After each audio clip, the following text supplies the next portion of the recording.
भौणी मैंने आज आम मैंने साधारण कालर द्वितीय रविवार रे प्रवेश करिछु।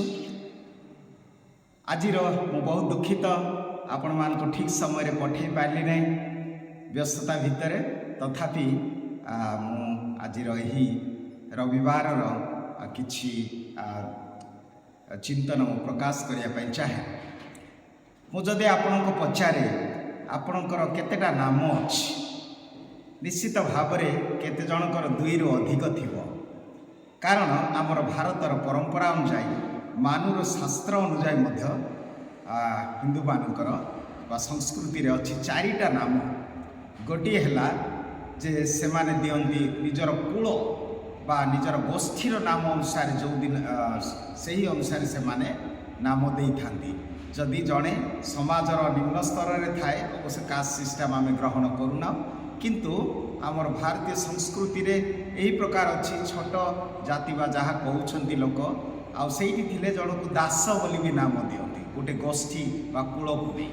आउ केते जन नाम दियंती मासम दिवसम अर्थात कौ मास कौ दिन रे से जन्म होइछि। मनकर गुरुवार दिन जन्म होइतो गुरुवारिया, शुक्रवार दिन शुक्रवार बार दिवस नहीं। आउ केते जन नाम देई थांती ग्रह नक्षत्र मुवमेंट अनुसार आउ से प्रकार आउ केते जन दियंती व्यवहारिक माने जदि जनकर कैरेक्टर गुण अनुसार जदि जन बेसी बुलु थिबो ताको बुलु बोली ना देबे। दिने फादर आनसेलम आम ग्राम को आसिले आ से पचारथिले फादर अजय को घर कोटा आम गाँव में कई मो ना अजय बोली जानी नथिले, समस्ते मते मोर डका ना जानूले। तेणु से जो दिन मोर अभिषेक है से दिन समस्ते जानिले कि मो ना फादर अजय।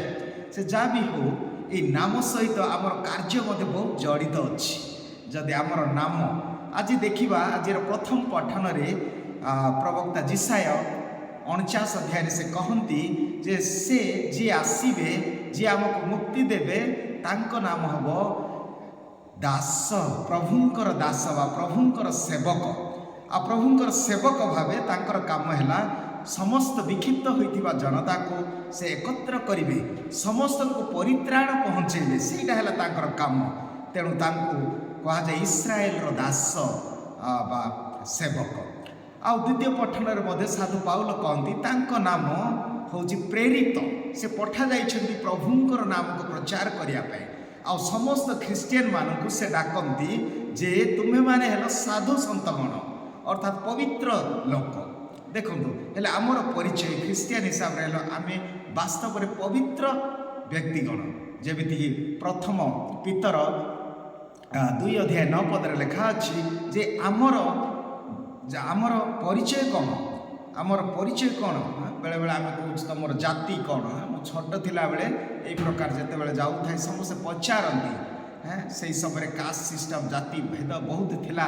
बाबू तोर कौन जाति जाति प्रिय भाई भौणी माने आमर जाति है पवित्र जाति, आमर वंश है मनोनीत वंश, आमर गोष्ठी है राजकीय जाजक गोष्ठी एवं आमे हेलु ईश्वरकर लोक। केते महान केते आमर डिग्निटी मर्यादा। आमे ये कास्ट सिस्टम एटा सेटा को धरवा नहीं। प्रभु तांको वाक्य रे आमे कहंती प्रथम पितर 2 अध्याय 9 रे जे आमर जाति है पवित्र जाति, आमर वंश है मनोनीत वंश, आमर गोष्ठी है आमे राजकीय जाजक गोष्ठी एवं आमर आमे हेलु ईश्वरकर लोक। केते महान। तेणु आज जीशु को आमे देखुछु जहन इंगित करी कहती यही देख ईश्वरंकर मेष शावक जे जगतर पाप हरण करती। मेष शावक बोली आज जीशु को जहन साक्ष्य देउछंती जे जीशु होउछंती मेष शावक जार कार्य है पाप हरण करिबा, पापरु मुक्ति करिबा। प्रिय भाई भौणी माने जेतेबेले जहन यही कथा कहउछंती तांको मनरे तांकर पृष्ठभूमि अनेक विषय अछि जे से होछंती जणे जाजकंकर पुओ। तेणु मंदिर पाखरे से रहउथिले प्रतिदिन सकाळे संध्यारे मंदिर रे लोक माने मेष बलि करुथिले, मेष बलि दउथिले कोन पाई पापरु क्षमा हेबा पाई। तेणु लेखा अछि 29 अध्याय यात्रा पुस्तक 38 पदरे आमे देखिया को पाऊ जे सकाळ संध्या सब बेले लोक माने मेष नहीं से माने बलि अर्पण करुथिले। आउ से मध्य देखिले जेहेतु से जेरुसालेम रे अछथि प्रति वर्ष जे निस्तार पर्व समय रे से माने मेष को बलि करी ताहा भोजन करुथिले। आउ सेही समय रे प्रभु तांको शिक्षा देले जे सही पूर्व दिन जो दिन मिस्र देशरू से माने बाहरिबे प्रतिज्ञात देश को प्रभु आदेश देले जे मेष नहीं ताकू मार एवं प्रति घरे तुम्हें तार रक्त लेपन कर। जो घरे से रक्त लेपन थिबा देखिबे से गृह को से छाड़ीदेवे रक्षा करेंगे से मिस्र देश लोक मान उद्धार करेंगे। तेणुक रक्त से मेषर रक्त तुम द्वार रे लेपन कर आ द्वारा से ही दूत आसी जो घरे से देखिले मेषर रक्त लेपन करा जायछि ताहाकु छाड़ीदेले अर्थात प्रभु मुक्ति देले। अतएव रक्त बिना पाप क्षमा हुए ना। आ जीशु थरे मात्र आसिले मेष शावक रूपे निजर रक्त देले। एणु जेरेमिया मध्य कहती 11 अध्याय 19 पदरे जे एही मेष को हत्या करुथिबा स्थान को नियागला।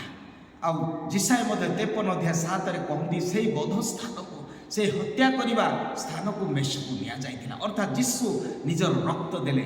तेणु प्रथम पीतर 1 अध्याय 18 पदर लिखा अछि जे आमानकर परित्राण कौन सी सुना किंबा रूपा द्वारा होई नाही किंतु आमे परित्राण पाइछु से निखुण निष्कलंक पवित्र मेष रक्त द्वारा जीशुंकर रक्त द्वारा आमान को किणा जाइछि।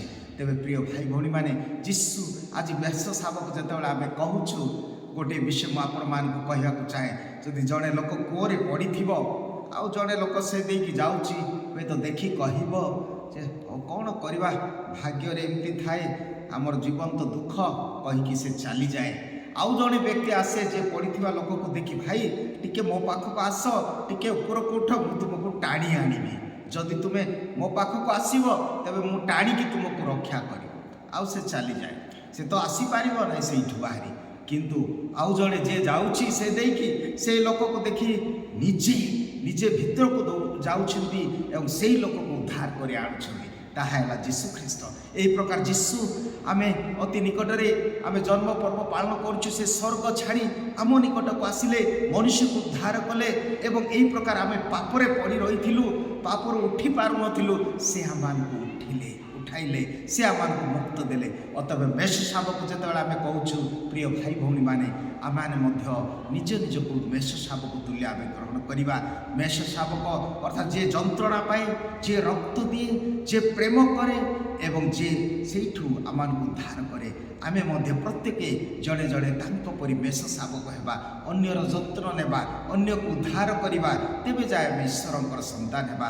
आमे मध्य जड़े जड़े ईश्वर सेवक जीशु को जपरी जिसाई पुस्तक कह जाए से मोर सेवक आम जिते सेवा करवा अन्य को जिते अन्यर दुखरे दुखी हेबा आमे मध्य से ईश्वर से जो नाम जीशु को जो नाम दिगला जे सी होउछंती सेवक ईश्वर इस्राएल सेवक आम प्रत्येक निज आसीनु प्रिय भाई भौणी मैंने निजे खाई पी निजर परिवार को खाने मंडली आम कि करवा अन्य कि करवा आ जीशु से आसिले जिते आम अन्यर सेवा करवा जिते आम अन्यर जत्न नेबा जिते अन्य को आम प्रेम प्रदर्शन करवा जिते आम अन्य जंत्रणा दुख भोगिबा किछि मात्रा आम मैंने निश्चित ईश्वर सेवक आम हेबा ईश्वर मेष शावक आई रूपे आम अन्य को जहन परी साक्ष्य देवा वास्तव में आम जीवन प्रभुंक आमर जीवन अन्यर सेवा पाई। प्रभु आजिर यही वाक्य द्वारा आम समस्त को आशीर्वाद करंतु आमेन।